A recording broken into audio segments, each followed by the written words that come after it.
कि आज हम आपको एक ऐसी घिनौनी रस्म के बारे में आगाही देंगे जो हिंदुस्तान में कदीम अदवार से राइज है। आपने इस रस्म पर मबनी बहुत सी बॉलीवुड मूवीज भी देखी होंगी, लेकिन शायद कभी इस पर गौर नहीं किया हो। हिंदुस्तान में नामालूम अदवार से चली आ रही इस रस्म को नियोग कहा जाता है। इस रस्म का बुनियादी मकसद औलाद का हुसूल है। औलाद का हुसूल, लेकिन शौहर के बगैर।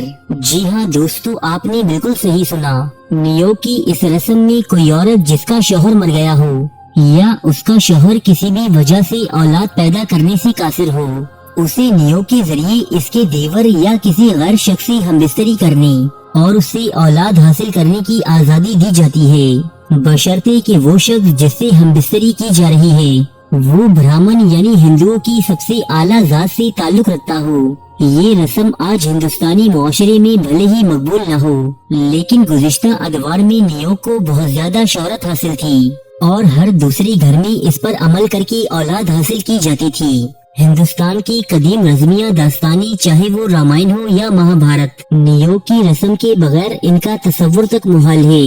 महाभारत की इब्तिदाई किरदार विचित्र वीरा के मर जाने के बाद इसका भाई व्यास इसकी दो बेवाओं यानी अंबिका और अंबालिका के साथ नियोग की ये रस्म अंजाम देता है और इस रस्म के नतीजे में ही धृतराष्ट्र और पांडु नामी बच्चे पैदा होते हैं। अगली पूरी महाभारत इन्हीं दो बच्चों की औलादों और इनके दरमियान लड़ी जाने वाली जंगों के गिर्द घूमती है। इसके अलावा भी नियोग की ये रस्म हिंदुओं की मुख्तलिफ मजहबी किताबों में जा बजा मिलती है। कदीम हिंदुस्तानी तारीख में ऐसे बहुत से राजा और महाराजाओं का तस्करा मिलता है जो नियोग की इस रस्म के जरिए पैदा हुए, लेकिन इस बात को छुपाने या इस पर शर्मिंदगी महसूस करने के बजाय इसी तारीख में बहुत ज्यादा सराहा गया।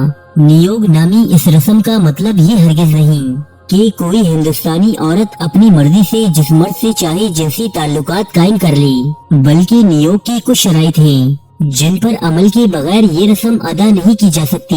नियोग की पहली शर्त ये है कि जो औरत ये रस्म अदा करना चाहती हो उस पर फर्ज है कि इसका मकसद सिर्फ औलाद का हुसूल हो जो इसके सिलसिलाए नसब को आगे बढ़ा सके। नियोग के नाम पर अपनी जिस्मानी ख्वाहिशात पूरी करने की इसे कतई इजाजत नहीं। नियोग की दूसरी शर्त यह है कि इस रस्म के नतीजे में पैदा होने वाला बच्चा नियोग करने वाली औरत और इसके शौहर का बच्चा कहलाएगा, न कि उस शख्स का कि जिसकी खिदमत नियोग के लिए हासिल की गई थी। नियोग करने वाले शख्स को मुस्तकबिल में पैदा होने वाले बच्चे से न तो मिलने का कोई इख्तियार होगा और न ही इस पर कोई कानूनी दावा करने का।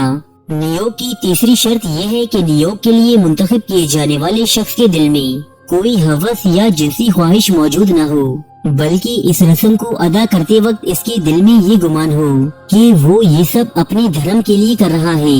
नियोग नामी इस रस्म की एक और खास बात यह है कि इसमें हमबिस्तरी के दौरान मर्द और औरत को इनके ऊपरी जिस्म छूने की हरगिज इजाजत नहीं होती। इस बात को यकीनी बनाने के लिए मर्द और औरत दोनों के जिस्म का ऊपरी हिस्सा घी से तर कर दिया जाता है जो इन दोनों के जिस्मों के दरमियान एक पर्दे का काम अंजाम देता है, जबकि इन दोनों के नाफ का निचला हिस्सा बेपर्दा छोड़ दिया जाता है ताकि वो जिनसी अमल मुकम्मल कर सके। कोई आदमी नियोग नामी इस रस्म का गलत इस्तेमाल न कर सके, इसलिए किसी भी ब्राह्मण को अपनी जिंदगी में सिर्फ 3 मरतबा नियोग करने की इजाजत दी जाती है। तालीम और टेक्नोलॉजी के आम होने के बाद आज हिंदुस्तान में ये रस्म माजी की तरह मकबूले आम नहीं रही। अलबत्ता हिंदुस्तान के दूर दराज इलाकों में आज भी नियोग की रस्म अंजाम दिए जाने की इत्तलात खबरों में सुनाई देती रहती हैं। बॉलीवुड में इस मौजू पर कई फिल्में भी बन चुकी हैं।